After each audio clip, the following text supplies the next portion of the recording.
बरोबर.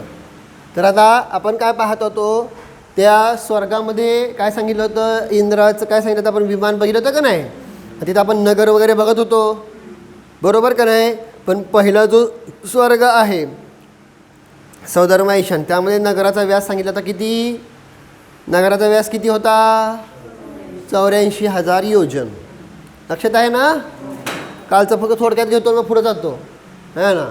मग ते सांगितलं जेवढा नगराचा व्यास आहे तेवढा तिथं कोण आहे सांगितलं, सामानिक देवांचं प्रमाण आहे. प्रत्येक ठिकाणी सांगितलं होतं का नाही तुम्हाला, इंद्र किती असतो? 1. प्रतिइंद्र किती असतो? 1. कळालं का नाही. लोकपाल किती असतात? 4 दिशेचे 4 लोकपाल. कळालं का नाही. सोम, यम, वरुण, कुबेर अशी 4 नावं असतात. लोकपाल 4 असे हे असतात. त्रयस्त्रिंशत देव किती असतात? 33. त्रयस्त्रिंशत शब्दातच आहे ना. कळालं का नाही. हे देव किती असतात? 33 कॅटेगरी आहेत ना सगळ्या देवांच्या, माहिती आहेत ना. देवांच्या कॅटेगरी माहिती आहे का नाही. हां, तत्वसूत्रात आलेलंच आहे. हां, तर अशा प्रकारे सांगितलं. आता त्यातले सामानिक देव जे आहेत त्यांची किती असं सांगितलं, तर जेवढा नगराचा व्यास आहे तेवढे काय झाले, सामानिक देव. देवी नाही चालल्या बरं का, इथे देव चालले. ठीक आहे ना. पुढं तनुरक्षक देव किती सांगितले, तर सांगितलं जे सामानिक देव आहे त्याच्या 4 पट आहे ना. मग तो 4 इथं दिसतं का सगळ्यांना. नगराचा जो व्यास आहे तेवढे सामानिक देव, तनुरक्षक देव त्याच्यापेक्षा 4 पट आहेत. ठीक आहे. पुढं त्यानंतर पुढं सांगितलं, आता सांगितलं काय आहे ना, अनेक देव सांगायला आलेत. अनेक म्हणजे सेना है ना. अनेक 7 प्रकारचे अनेक असतात. वृषभ, घोडा, रथ, हाती, पदाती म्हणजे पायदळ, गंधर्व आणि नर्तकी. हे कॅटेगरी झाल्या अनेकांच्या. कळालं का नाही. जसं काय सांगितलं होतं आपल्याकडं, नौसेना, त्यानंतर वायुसेना है ना, स्थलसेना म्हणजे ग्राउंडवर करणारी. अशा कॅटेगरी आहेत का नाही आपल्याकडे. तशा ह्या 7 प्रकारच्या कॅटेगरी. आता त्या 7 कॅटेगरीमध्ये परत काय सांगितल्या, प्रत्येकाच्या 7-7 डिव्हिजन आहेत, 7-7 कक्ष आहेत. कळालं का. आहे ना. मग पहिल्या कक्षेचं प्रमाण किती सांगितलं, जेवढे सामानिक देव आहेत तेवढं. पहिली कक्षा आहे का नाही, 7 अनेकांमधलं 1 अनेक घेतला. त्या 1 अनेकांमध्ये पहिली कक्षा किती, जेवढे सामानिक देव आहेत तेवढे. ठीक आहे. पहिली कक्षा. 7 कक्षेमध्ये किती येणार, पुढं दुप्पट होत गेले. मग त्याचे 127 गुणा करायचं.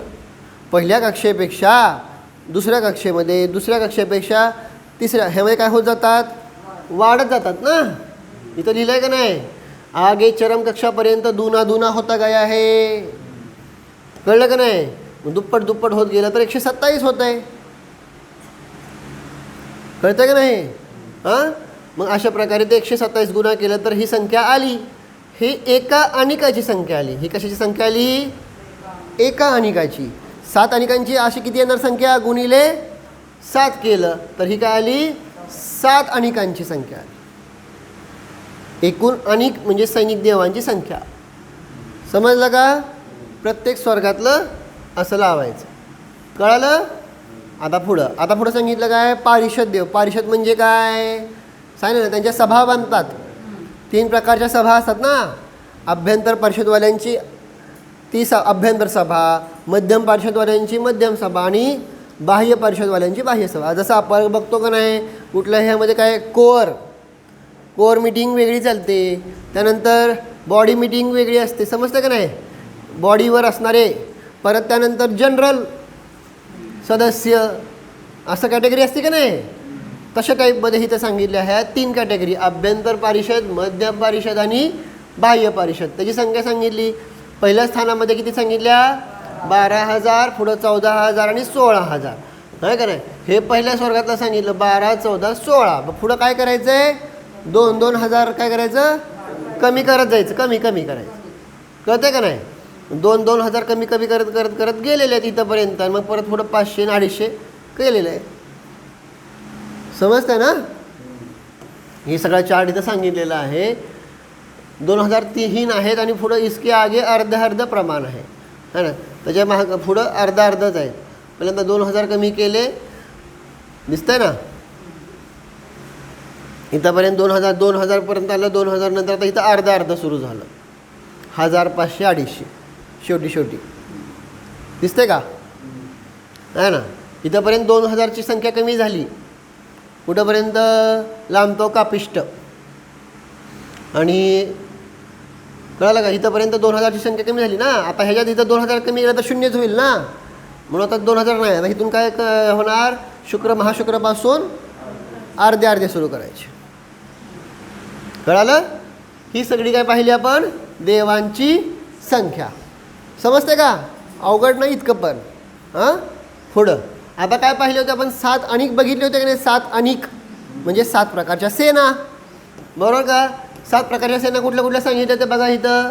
ऋषभ, घोडा, रथ, हाती, पदाती, गंधर्व आणि नर्तकी. ह्या 7 प्रकारच्या बघितल्या होत्या का नाही आपण, कळलं नाही. ऋषभ, हाती, घोडा, पदाती, रथ, गंधर्व, नर्तकी, ह्या 7 सेना बघितल्या होत्या, बरोबर. ह्या सेनांचा जो सेना प्रमुख असतो त्यांची नावं इथं लिहिलेली आहेत, आहे ना.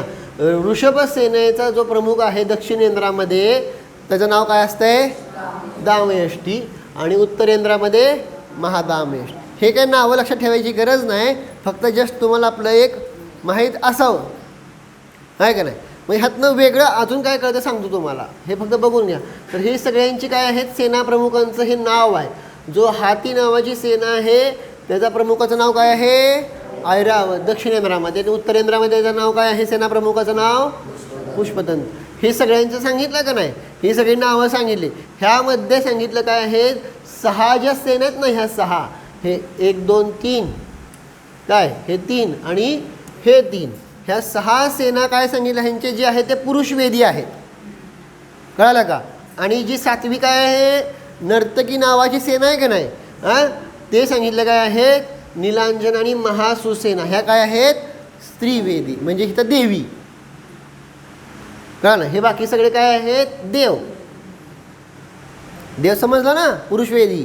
हे सगळे काय असतात, सेनेमधले पुरुषवेदी आहेत जे प्रमुख आहेत ते. आणि इथं सगळ्या काय आहेत, स्त्रीवेदी आहे, म्हणजे न हे देवी आहेत. कळलं का नाही, लक्षात आलं ना. हां, अशा प्रकारे इथं ही सगळी चर्चा झाली. पुढं जाऊया, पुढं जाऊ, सोपं आहे ना. हां, ठीक आहे.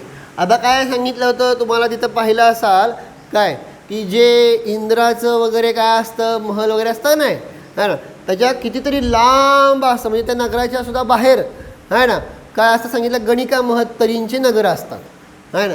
मग त्या गणिका महत्तरींची तर नावं सांगितलेलं, सौदार्मादी 4 स्वर्गामध्ये ह्या सांगितल्या काय आहेत, 4 गणिका महत्तरी आहेत, त्यांची तर नावं सांगितलेली. ठीक आहे. आता हे बाकीचे जे देव आणि हे आपण त्यांचे दरवाजे वगैरे सगळे पाहिले होते का नाही, काय नगरामध्ये आपण पाहिलं होतं का नाही.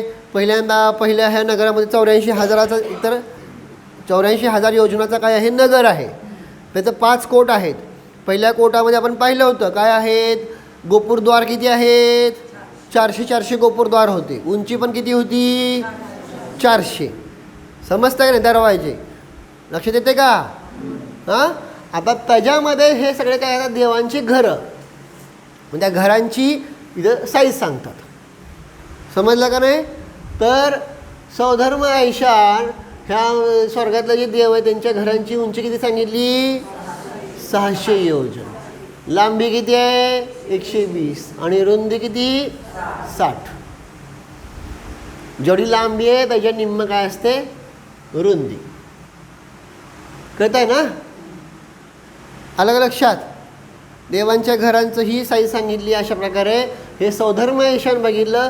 पुढच्या स्वर्गातली काय होणार, हां, कमी कमी कमी कमी होत गेलेली आहे. दिसते सगळ्यांना, 600 तर 500, 450, 400, 350, हे कमी कमी होत गेलं का नाही. हां, हे दिसतं तुम्हाला. आणि इथं लांबीच्या काय आहे, निम्म काय आहे, रुंदी. लांबीच्या निम्म रुंदी, ते पण काय होत गेलेली आहे, कमी कमी कमी होत गेलेली आहे. अनुत्तरमध्ये किती आहे सांगितलं, घराची उंची 25 आहे ना, 25 योजन फक्त, आहे ना. कारण तिथं फक्त काय आहे फक्त एक हातवालेच आहेत ना, कळते का नाही. परत त्यानंतर लांबी 5 आहे ना आणि रुंदी 2.5. समजतं ना, दिसते का. हां, हे तर स्वर्गातल्या देवांचं बघितलं. आता देवींचं थोडंसं काय सांगितलेलं आहे, देवींचं काय सांगितलं, देवांचं 600 योजनवाले आहेत घरं आहे ना. देवींची जी घरं आहेत ती किती सांगितली, 500.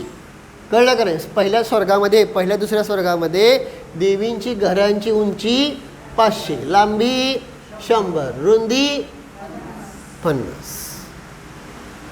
कळालं का नाही.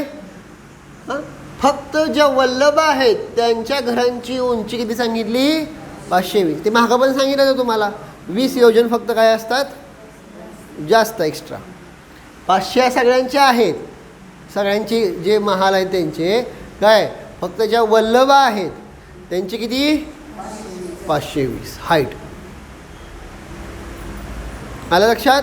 हे सौधर्म ईशान अशा प्रकारे कुठंपर्यंत बघायचं, 16 स्वर्गापर्यंत. हे बघितलं, 16 स्वर्गाच्या पुढं काय आहेत, देवी आहेत का, नाही. सगळे कोण आहेत, अमेंद्र कल्पातीत आहेत. त्यामुळे हे 16 स्वर्गाचं बघितलं. ह्या सगळ्यांचं प्रमाण सांगितलं कशामध्ये आहे, योजनामध्ये. झालं आहे सोपं. ठीक आहे. पुढं हां, ते सांगितलं तुम्हाला. हे मध्ये काय सांगितलं होतं, इंद्राचं काय आहे आसन, आणि त्याच्या पुढं काय आहेत 8 पट्टदेवी. त्यांची नावं वगैरे आपण सगळी पाहिलेली आहेत. ठीक आहे ना, बघितलं ना हे सगळं आपलं. पट्टदेवी, त्यांच्या परिवार, देवांगना, हे सगळं आपलं झालेलं आहे. त्यांचा जन्म वगैरे हे सगळे चर्चा आपली झालेली आहे. अशा प्रकारे काय सांगितलं, हे सगळं ऊर्ध्वलोकाचं वर्णन पूर्ण झालं, संपलं. ऊर्ध्वलोकाचा विषय संपला. हा आता फक्त ऊर्ध्वलोकामध्ये राहिलं काय आहे तर, हां काय म्हणताय, ऊर्ध्वलोकामध्ये काय राहिलं आता फक्त,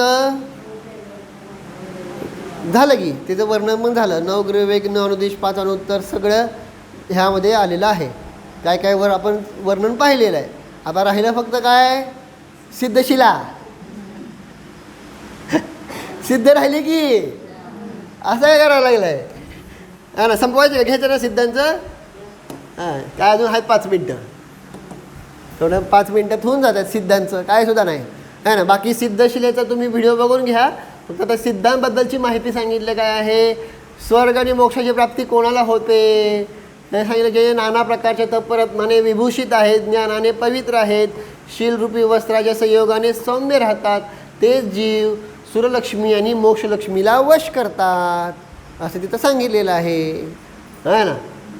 तप, ज्ञान आणि शील ह्या 3 गोष्टी सांगितल्या, बरोबर का नाही. तप आहे ना, दुसरं सांगितलं ज्ञान. ज्ञान म्हणजे नुसतं तप पण कामाचं नाही, नुसतं ज्ञान पण नाही. तप, ज्ञान आणि पुढं सांगितलं शील, है ना. अशा ह्या 3नीने जे युक्त आहेत ते जीव स्वर्ग आणि मोक्षाला प्राप्त करतात. जेवढं जेवढं ह्यामध्ये पवित्रता वाढत जाते तेवढं तेवढं काय होत जातं सांगितलं, त्या जीवाचा स्वर्ग मोक्ष निकट येत जातो, आहे ना. नुसतं बाह्य करत राहिला तर मग बाह्य स्वर्गादी मिळतात. तपाधी केलं तर, नुसतं बाह्य ज्ञान केलं तर बाह्य हे पण मिळून जातं आहे. बाह्यशिलाचं आचरण केलं तर वेगळ्यापर्यंत जातं आहे. पण जसा तो जीव अंतरंगाचं धारण करेल, अंतरंग तप, अंतरंग ज्ञान आणि अंतरंगशील, तर तसा तसा तो 9 ग्रहवेगच नाही तर 9 अनुदिश, 5 अनुत्तर, एवं त्याच्यासुद्धा वर कुठं सिद्ध भगवान पण बनणार. कळतं आहे का नाही.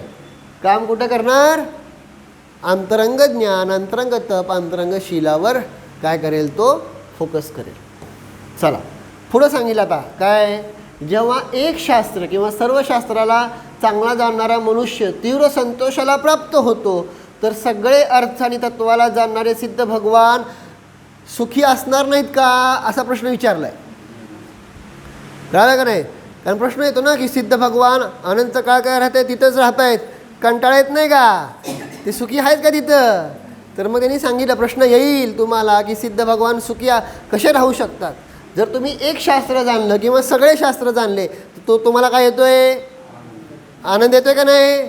मग ज्यांनी सांगितलं काय आहे, 3 लोक 3ही काळाला काय करतायत? युगपत जाणतायत असे ते सिद्ध भगवान. म्हणजे सगळे पदार्थ, सगळ्या तत्वाला जाणणारे सिद्ध भगवान सुखी असणार नाहीत का? 100% सुखी. मग किती सुखी असणार? आता त्याची पण तुलना केली. बघा, सांगितलं ह्या लोकामध्ये काय सांगितलं? सगळ्यात सुखी कोण आहे? चक्रवर्ती. मनुष्यामध्ये हो कोण बघतोय आपण? नारकी सुखी आहेत का? नाही. नारकीपेक्षा तिर्यांचे जरा सुखी असतात. तिर्यांच्यापेक्षा कोण सुखी असते? मनुष्य. आणि मनुष्यापेक्षा देव. मनुष्यांपेक्षा देव असे सुखी असतात ना. 4 गतीमध्ये कॅटेगरी केली तर इंद्रिय सुख बघितलं तर हीच कॅटेगरी आहे का नाही? नारकीपेक्षा तिर्यांच्या, तिर्यांच्यापेक्षा मनुष्य, मनुष्यापेक्षा देव. तसे ते का नाही? मग त्यापैकी सांगितलं मनुष्य जे आहेत हे सांगितलं चक्रवर्ती. मनुष्यामध्ये कोण सुखी? चक्रवर्ती. त्याचं सगळं वैभव केवढं असतंय आहे ना. चक्रवर्तीपेक्षा कोण सुखी सांगितलं? अनंत गुन्हा भोगभूमीतले. कारण चक्रवर्तीला सुद्धा काय आहे? तो कुठं असतो? कर्मभूमीमध्ये आहे ना. त्याला सुद्धा सगळं कष्ट आहेच की शेवटी, खाणं पिणं वगैरे वगैरे. पण भोगभूमीतले जे जन्माने घेतलेले आहेत ते काय आहेत? चक्रवर्तीपेक्षा भोगभूमीतले सुखी. भोगभूमीपेक्षा सांगितलं कुठले सुखी? धर्मेंद्र. धर्मेंद्र म्हणजे कोण सांगितलं? आता इथं भवनत्रिकातले भवनवासीतला ना ते वेंतर वगैरे जे आहेत ते भवनत्रिकातले. त्या भोगभूमीतल्या धरपेक्षा, कारण भोगभूमी कोण आहे? मनुष्य आहे. आणि आपण बघितलं तर मनुष्यापेक्षा सुखी कोण आहे? देव. म्हणून धर्मेंद्र. पण ते कोण घेतले देव आता? हां, भवनत्रिकातले घेतले. धर्मेंद्रापेक्षा कोण सुखी? देवेंद्र. कोण देवेंद्र? CM नाही, कळालं का? देवेंद्र कोण? हां, तर आता विमानवासी. भवनत्रिकापेक्षा कोण सुखी? विमानवासी. समजलं का नाही? देवेंद्र. आता विमानवासीमध्ये कल्पवासी बघितले. देवेंद्रापेक्षा कोण सुखी सांगितलं? कल्पवासीपेक्षा कल्पातीतवाले सुखी. आणि किती सुखी सांगितलं? हे सगळे एकापेक्षा दुसरे सांगितलं काय आहेत? अनंत गुन्हा. म्हणजे चक्रवर्तीपेक्षा अनंत गुन्हा भोगभूमी, भोगभूमीपेक्षा अनंत गुन्हा धर्मेंद्र, धर्मेंद्रपेक्षा अनंत गुन्हा देवेंद्र, आणि देवेंद्रापेक्षा अनंत गुन्हा अहमेंद्र. ह्या सगळ्यांचं त्रिकालवर्ती सुखापेक्षा सिद्धांचा एक क्षणवर्ती सुखसुद्धा काय सांगितला? अनंत गुण आहे. काय सांगितलं कळलं का? जगामध्ये ह्या सगळ्यांचा म्हणजे चक्रवर्ती, भोगभूमी, धर्मेंद्र, देवेंद्र, अहमेंद्र काय ह्या सगळ्यांचा त्रिकालवर्ती म्हणजे तिन्ही काळातलं सुख एका पारड्यात ठेवलं. आणि दुसऱ्या पारड्यामध्ये कोण? सिद्धांचं एक क्षणवर्ती. ह्यांचं 3 काळावरती. हे सगळे मिळून 3 काळावरती. आणि सिद्धांचं एक समय है ना. एक समयातलं सिद्धांचं सुख जर बघितलं तर कोण मोठं आहे? सिद्धांचं एक समयावरती सुख किती मोठं आहे? अनंत अनंत गुणा. कळतंय का? एवढं. मग एवढं का मोठं आहे हो? का मोठं आहे सांगा बरं. बर ठीक आहे ना. परंतु आता इथं शाश्वत. बरं ठीक आहे, पण अजून दुसरं काय कारण आहे सांगा. बरोबर, ह्या सगळ्यांचं इंद्रियजनित सुख आहे. कळतंय का नाही? आणि ह्यांच्यापेक्षा सांगितलं काय? सिद्धांचं कसं आहे? अतींद्रिय सुख आहे. ह्यांचं कर्मजनित सुख आहे, सिद्धांचं कर्मरहित सुख आहे. कळलं का नाही? ही कारण. मग त्यामुळं सांगितलं काय की ह्या सगळे जे तुम्हाला दिसत आहेत बाहेर सुखी काय, ह्यांचं त्रिकालवर्ती सुख फिकं पडतंय. त्याच्यापेक्षा सांगितलं एक समयावरती सिद्धांचं सुख काय आहे? अनंत गुण आहे. मग हे जाणून करायचं आहे काय? ते सिद्ध सुखाचा काय करायचं आपल्याला? अनुभव घ्यायचा आहे. भले सिद्धांसारखा तेवढा काय प्रकृष्ट राहणार नाही, पण काय सांगितलं? मनभर नाही परंतु कणभर का होईना. काय महाराज सांगायचे ना, वीरसागर महाराज काय सांगायचे की गोडी स्वाद तर तीच आहे का नाही. भले कळालं का नाही? तुम्ही काय लाडू खाताय आणि मुंगी काय खाते? फक्त एक कण खातीये. कळलं का? मान्य आहे की त्या लाडू खाण्यात आणि एक कण खाण्यात फरक आहे, परंतु गोडी काय आहे? सारखीच आहे का नाही? येते का नाही? तसं सांगितलं की जे आत्म्याच्या सुखाचा अनुभव घेतात सिद्ध, काय तेच आपण देखील चतुर्थ गुणस्थानवरती जीवसुद्धा काय करू शकतोय? त्या आत्मिक सुखाचा काय करू शकतोय? कारण जाती काय आहे? एकच आहे, समान. हां, क्वांटिटी फरक आहे, परंतु क्वालिटीमध्ये काहीसुद्धा फरक नाही. तीच जाती आहे. त्याच अतिंद्रिय सुखाची काय होते सांगितलं? हा जीव प्राप्ती करू शकतो. अशा प्रकारे हे सिद्धांचं वर्णन सांगितलं. आता ते सिद्ध कुठं असतात, कसे राहतात, त्याचा तुम्ही व्हिडिओ बघून घ्या. सिद्धांचा 2 मिनिटाचा व्हिडिओ आहे, तो तुम्ही यूट्यूबवरनं बघून घ्या. ठीक आहे ना? वातवलय कुठं आहेत, त्याची 7वी पृथ्वी वगैरे, ते मी टाकतो लिंक ग्रुपवर, तेवढं बघून टाका. ठीक आहे? अशा प्रकारे हे ऊर्ध्वलोकाचं वर्णन संपलं. उद्देशाला अधोलोक. ठीक आहे? सोपं आहे ना? अधोलोकात पण असं सोपं होईल. चला, ओम भो प्रभो.